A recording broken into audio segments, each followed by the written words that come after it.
चलिए सीधा लिए चलते हैं बीकानेर के कोलायत, जहां मुख्यमंत्री अशोक गहलोत एक चुनावी सभा को संबोधित करने के लिए पहुंचे हैं।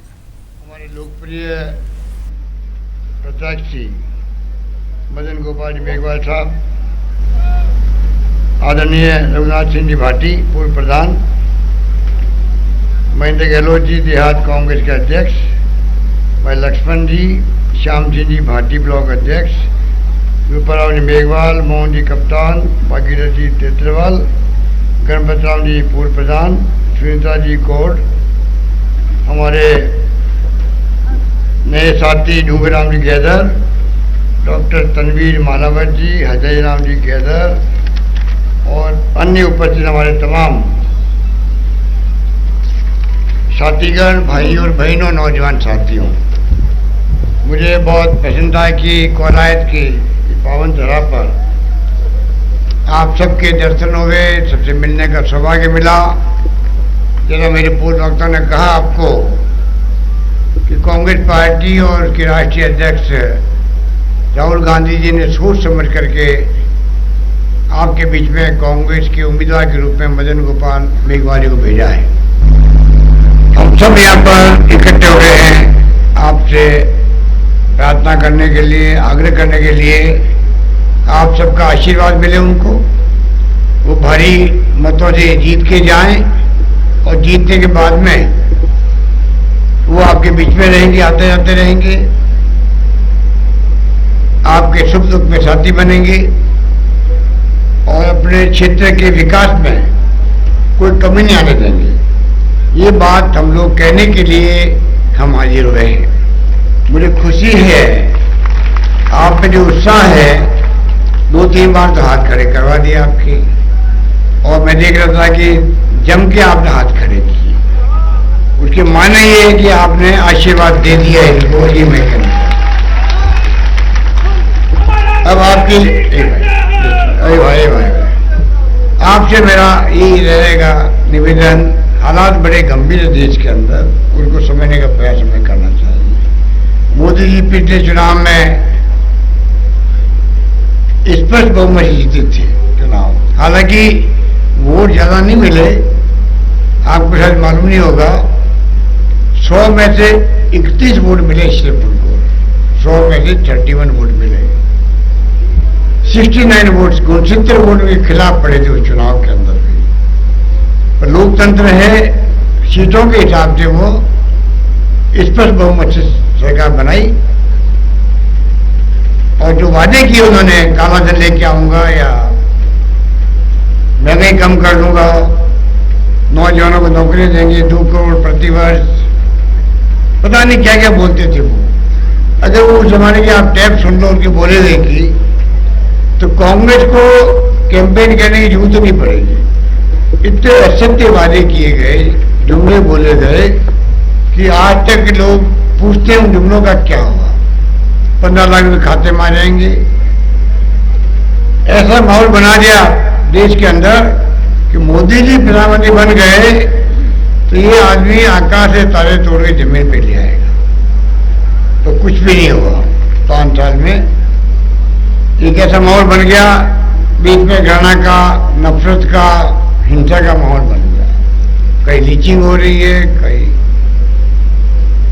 गुस्सा प्रकट किया जा रहा है, कहीं कोई आलोचना करते सरकार की तो सीधा मुकदमा राजद्रोह का, राष्ट्रीय विरोधी आप लोगों को। ऐसा इतिहास में कभी भी नहीं हुआ।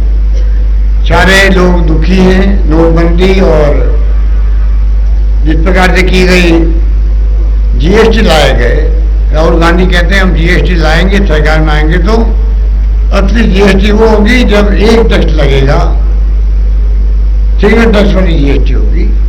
नोटबंदी हुई, 8 बजे कहा मोदी ने अचानक ही, भाई और बहनों रात को 12 बजे आपके 500 के 1000 रुपए के नोट रद्द हो जाएंगे। लाइनें लगी लोगों की, लाइनें लगाई, 3 से 3.5 लोग मारे गए लाइनों के अंदर। और दुख की बात यह है कि ना ब्लैक मनी खत्म हुई, ना आतंकवाद खत्म हुआ, ना नक्सलवाद खत्म हुआ। ब्लैक मनी लाइनें लगने वाले लोग तो दुखी हो गए, और बैंकों के पीछे जाकर के बड़े बड़े जो पैसे वाले थे उन्होंने अपनी ब्लैक मनी को जमा करा करके नए नोट ले लिए, किसी को पता ही नहीं पड़ा। और यही कारण है कि आज जो पैसा इनके पास है बीजेपी के पास में कोई कल्पना नहीं कर सकता। चुनाव के अंदर खर्च करते हैं, बिल्डिंग बनाते 5 सितारा होटल की तरह। दिल्ली में इनका भवन देखो जाकर के, अभी नया हेडक्वार्टर बना है, उद्घाटन हो गया, तो बीजेपी का जो दफ्तर हेडक्वार्टर पहले का है वो शिफ्ट होने का ये हिम्मत नहीं कर पा रहे। लोग क्या कहेंगे? इनके खुद के कार्यकर्ताओं नेताओं ने आलोचना करी कि 5 सितारा होटल वाला दफ्तर कैसे बना दिया आपने। आरएसएस की बिल्डिंग बनी, बहुत शानदार बनी, वहां पर कोई सोच नहीं सकता। देश भर में इनके ऑफिसर बन गए हैं, ब्लॉक के, जिले के। ऐसी स्थिति देश में बना दी कि लोगों को भय का माहौल हो गया है। पता नहीं इनकम टैक्स वाले, ईडी वाले सीबीआई छापा डाल देगी। ये हमारे मीडिया वाले साथी खड़े हैं, इनको पूछे इनके मालिक लोग जो है डरे हुए हैं, इनके संपादक, इनके एंकर, पता नहीं कब छापा डाल दें। ये चाहते हुए भी सच्चाई दिखा नहीं पा रहे आपको। जो आप देखते हो सच्चाई नहीं है। आप दिमाग में रखिए, वोट देते वक्त में जो सच्चाई होनी चाहिए वो सच्चाई दिखाने में इनकी मजबूरी दिखा नहीं पा रहे। इसीलिए रवीश कुमार एक एंकर है एनडीटीवी का, पता नहीं आप लोग एनडीटीवी देखते हो? देखते हैं? हाथ खड़े करके कितने लोग देखते हैं आप लोग? अच्छा, वेरी गुड। कई 80-90-100 लोग तो ही हैं। आप सोच सकते हो रवीश कुमार ने क्या कहा? उसने कहा आज देश खतरे में है, मीडिया दबाव में है, मुझे अफसोस है, दुख है कि ये हालात हो जाएंगे कि आज हम असली चीज दिखा नहीं पाएंगे। इसलिए हिंदुस्तान के लोगों को चाहिए 2 महीने के लिए टीवी देखना बंद कर दे। तो आप सोच सकते हो जिस देश में मीडिया स्वतंत्र नहीं हो, चाहे वो पत्रकार हो, चाहे वो एंकर हो, चाहे कोई भी हो, तो लोकतंत्र मजबूत कैसे बनेगा? इसलिए लोकतंत्र खतरे में हम कहते हैं। मोदी जी के राज में जिस प्रकार का माहौल बन गया है, 2 लोग राज करते हैं, अमित शाह जी और नरेंद्र मोदी जी। इसलिए ये हालात जब बने हैं तो आपको हमको देखना पड़ेगा किस प्रकार से हम एक एक सीट जरूरी है जीतनी। सरकार बने आपने, आपको बहुत बहुत धन्यवाद कि आपने भंवर सिंह पार्टी को एमएलए जीता के भेजा, उसके लिए शुक्रिया अदा करना चाहता हूं। और इन्होंने ठीक कहा कि आजादी के बाद पहली बार कोलार में कोई नौजवान राज्य मंत्री बना है। ये भी आपको बधाई आपको। और निश्चित रहो, भंवर सिंह पार्टी जो काम लेके आएगा उनका कोई काम रुकेगा नहीं, है मैं आपसे वादा करना चाहता हूं।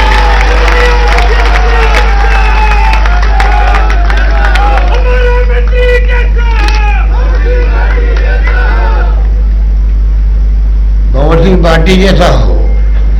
भंवर सिंह पार्टी तो बन गए मंत्री, अब आप उनको सेव करो सब मिलकर के, और एक एक वोट आप दिलाओगे कांग्रेस के उम्मीदवार मदन मेघवाल जी को, तब जाके भंवर सिंह पार्टी जी के ऊपर छाप लगेगी मंत्री बनने की। दिमाग में रखा। राहुल गांधी कहेगा कि हाँ मैंने सिलेक्शन ठीक किया नौजवान का। भंवर सिंह पार्टी का सिलेक्शन ठीक है। भंवर सिंह पार्टी नौजवान है, अगले 20, 25, 30 साल तक की गई, इतना नौजवान है, पर छाप लगाने का काम आपका होगा। आप 8 सीटों पर रिकॉर्ड बना दोगे जीतने का, तब देखो आप फिर राजीव गांधी कितने, राहुल गांधी कितने खुश होते हैं। आप कल्पना नहीं कर सकते, मैं दावे के साथ कह सकता हूं आपको। इसलिए एक एक सीट से कंपटीशन होना चाहिए, कौन की सीट से कितने वोट से हम जीतते हैं। चुनाव जीतना निश्चित है। आज इनके तमाम मंत्री लोग संकट में हैं, चाहे अर्जुन मेघवाल जी हो, चाहे जोधपुर वाले हमारे मंत्री हो शेखावत साहब, चाहे वो राज्यवर्धन सिंह जी हो, और कौन मंत्री इनके हैं, सिया चौधरी के टिकट कट गया नागौर वाले का, तो और पीपी चौधरी जी पाली वाले, ये तमाम मंत्री खुद संकट में हैं, तो आप सोच सकते हो पूरे राजस्थान में इनकी कैसी स्थिति बनी हुई है। इनकी बातों में आना नहीं है, मीडिया भ्रम फैलाता, उसमें चिंता करनी नहीं है आपको। जो आपका दिल कहे वो फैसला को करना है। मोदी जी कहते हैं कांग्रेस ने क्या किया 76 साल के अंदर। अरे मोदी जी, ये आप ये जो कुछ देख रहे हो आप देश के अंदर, प्रदेश में, ये कोलायत क्या था, बीकानेर क्या था, राजस्थान क्या था, गुजरात क्या था। जब आजाद हुआ देश तक सुई नहीं बनती थी, गांव की तरह जिला हेडक्वार्टर दिखते थे, बिजली क्या होती लोग समझते नहीं थे। वहां से शुरू करके पंडित नेहरू के जमाने में अभी तक जो बड़े बड़े बांध बनाए, कल कारखाने बनाए, नींव मजबूत करी और 70 साल तक इस देश को एक अखंड रखा। आर्मी का शासन नहीं होने दिया पाकिस्तान की तरह। पाकिस्तान में बार बार सैनिकों का शासन, प्रधानमंत्री जी को जेल भुगतनी पड़ती है। प्रधानमंत्री को, भुट्टो साहब को तो फांसी पे चढ़ा दिया पाकिस्तान के सैनिकों के अधिकारियों ने। कोई भूल गया देश।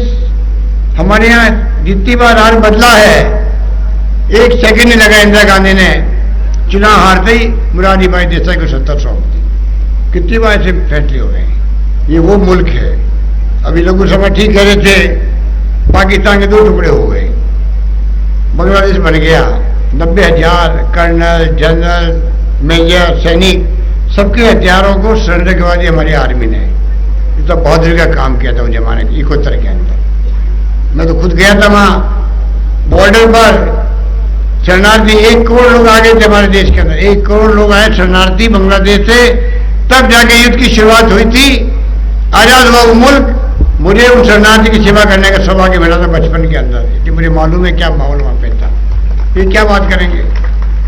खालिस्तान की मांग उठी अलग करने की पंजाब को। इंदिरा गांधी ने मुकाबला किया, अपनी जान दे दी इन्होंने, उनका सीना छलनी हो गया प्रधानमंत्री रहते हुए। तो खालिस्तान नहीं बनने दिया इस देश के अंदर। सरदार बहन जी नहीं शहीद हो गए मुख्यमंत्री रहते हुए। और आज हमारे दिलों में जज्बा है, जब लोग आपके बनाए हुए, चाहे मुख्यमंत्री हो चाहे मंत्री हो, सबके दिल में जज्बा है, जान चली जाएगी परवाह नहीं करेंगे, देश को एक बार अखंड रखेंगे। वो कांग्रेस पार्टी। मोदी जी को पूछो, आपकी पार्टी ने क्या आजादी की जंग में अपनी एक उंगली भी कटाई है क्या? जनसंघ ने या बीजेपी ने? किस मुंह से बात करते हैं? 70 साल में क्या किया? अरे 70 साल में आप प्रधानमंत्री तब बन पाए हो कि जो गांधी जी का दिया हुआ, पंडित नेहरू का, सरदार पटेल का, मौलाना आजाद का, ये लोकतंत्र है, वोटों का राज, अम्बेडकर जी ने बनाया संविधान। अगर ये 70 साल काम नहीं रहता तो आप प्रधानमंत्री कैसे बनते? अरे मोदी जी, ये जो राजीव गांधी ने मोबाइल फोन कंप्यूटर का युग शुरू किया है देश में, उस पर कल्पना करी थी नई शताब्दी लाएंगे, 21वीं शताब्दी, और हम लोग भी विकसित राष्ट्रशानी में आएंगे। वो सपना राजीव गांधी का था। आज मोबाइल में जो मोदी जी को बहुत शौक है सेल्फी लेने का, सेल्फी लेना सिखाया तो कांग्रेस से सिखाया। मोदी जी ये भूलना नहीं चाहिए आप। तो मोदी जी लड़के लड़के करते रहते हैं, उनकी बोलने की अदाएं अलग ही है, आप देखते हो। प्रधानमंत्री जी की एक बड़ी गरिमा होती है।